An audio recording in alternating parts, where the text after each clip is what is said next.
The escape pod hurtled through the void, its navigation systems blaring warnings, in a language that would sound like melodic chimes to any ear that could understand it.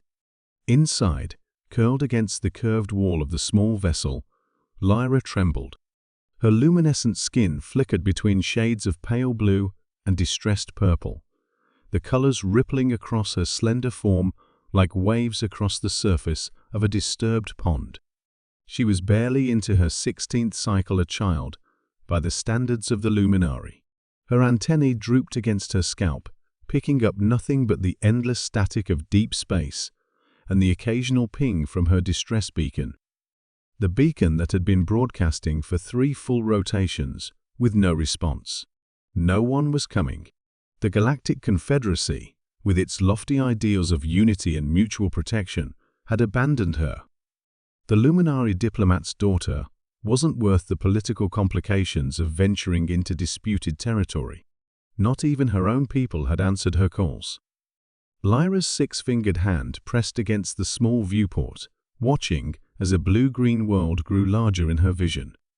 Earth, the quarantined planet, home to the humans, a species so volatile and dangerous that the Confederacy had voted unanimously to restrict all contact with them 500 cycles ago. Humans were omnivores who still consumed animal flesh. Carnivores, the Confederacy called them with disgust, though the term wasn't technically accurate. They waged wars against their own kind. They damaged their ecosystem with reckless industrialization. They were unpredictable, emotional, and according to all official records, incredibly dangerous. And now, Lyra's failing pod was locked on a collision course with their world. The atmospheric entry was rough. Alarms screamed as heat engulfed the pod, metal groaning in protest. Lyra closed her large pupil-less eyes and prepared for death. When the impact came, it was surprisingly gentle, a splash rather than a crash. Water. She had landed in water. But the pod was damaged. It began to sink rapidly. Lyra's species couldn't swim. The Luminari homeworld was mostly desert and rocky plains. Her panic surged as water began seeping through cracks in the hull. Then came a thunderous noise, metal on metal. Someone was outside. The emergency hatch was wrenched open, and Lyra shrieked as water rushed in. But before she could be submerged, strong hands grabbed her. She was pulled from the sinking pod into some kind of primitive water vessel. Humans. 3 of them, in bright orange coverings. Jesus Christ, what is she? One of them shouted over the roar of their engine. I don't care what she is. She's breathing and scared out of her mind, another responded. Get the thermal blanket. Lyra's translator implant was working overtime, converting their harsh consonants into something she could understand. They wrapped her in something shiny and warm, their faces a mix of shock, concern, and most surprisingly compassion. It's okay, said the female among them, her voice gentler than Lyra had expected from a carnivorous species. You're safe now. Within hours, Lyra found herself in a white room filled with curious humans in various uniforms. Government officials, scientists, and military personnel all stared at her with wide eyes. Her translator worked well enough for basic communication, but cultural nuances were lost.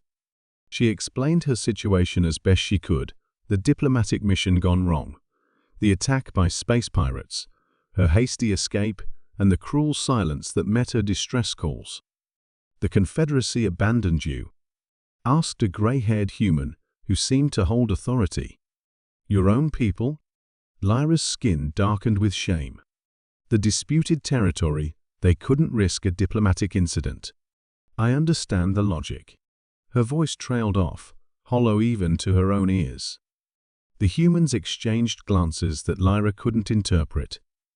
Well, we might be primitive by your standards, the leader said, but we don't abandon children in need, no matter where they come from. In the days that followed, Lyra discovered how wrong the Confederacy's assessment of humans had been.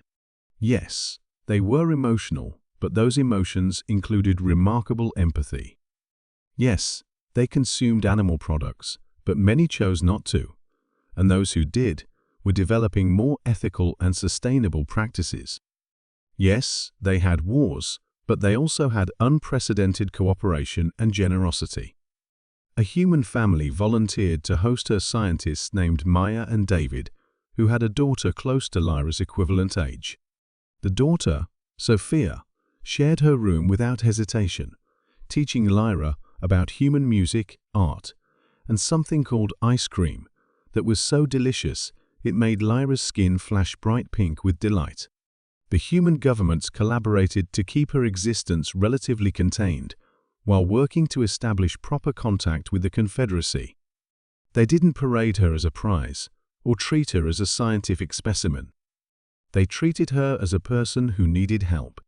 3 months after her crash landing, a Confederacy ship finally appeared in Earth's orbit. Not for diplomacy, not for first contact, just to retrieve the embarrassing evidence of their moral failure. A single retrieval officer was sent to the surface. The diplomatic incident has been resolved, the tall, stern Galfari officer told Lyra. Your parents await your return. This unfortunate episode will be kept confidential, of course. They stood in a military hangar, surrounded by the humans who had been protecting her. Maya held Lyra's hand tightly. And what about Earth? Asked the human leader. Does this mean the quarantine will be reconsidered? The officer's 4 eyes blinked in disbelief. Certainly not. Your species remains far too volatile for Confederacy standards. This exceptional circumstance changes nothing. Lyra felt anger surge through her for the first time in her life. Her skin flashed a deep crimson red. You're wrong, she said, her voice stronger than she knew it could be. I'm going to tell everyone what happened. How the mighty Confederacy left me to die, and how the dangerous carnivores saved me and treated me with dignity. The officer sputtered. You're just a child. No one will. I am the daughter of Chief Diplomat Zorax, Lyra interrupted. People will listen, and I have evidence. She held up a small data crystal that contained recordings of her distress calls and the Confederacy's non-response, alongside documentation of her time on Earth. The standoff lasted several tense minutes before the officer finally conceded. Perhaps a reassessment of Earth's status could be considered. In time. 1 year later, the first official Confederacy delegation arrived on Earth. Lyra stood proudly beside her human family as the ships descended. Her parents were among the delegates, their relief at seeing her tempered by shame for their government's actions. The quarantine was lifted. Earth began its slow integration into the galactic community. And Lyra, who had once been abandoned by everyone except the so-called carnivorous humans, became the youngest ever interspecies ambassador, determined to ensure no child of any species would ever be abandoned again. Her human sister Sophia liked to tease her, not bad for a glowing alien refugee. And Lyra's skin would flash the bright gold of happiness in response. In the vastness of the universe, she had found not just safety, but belonging in the most unexpected place of all.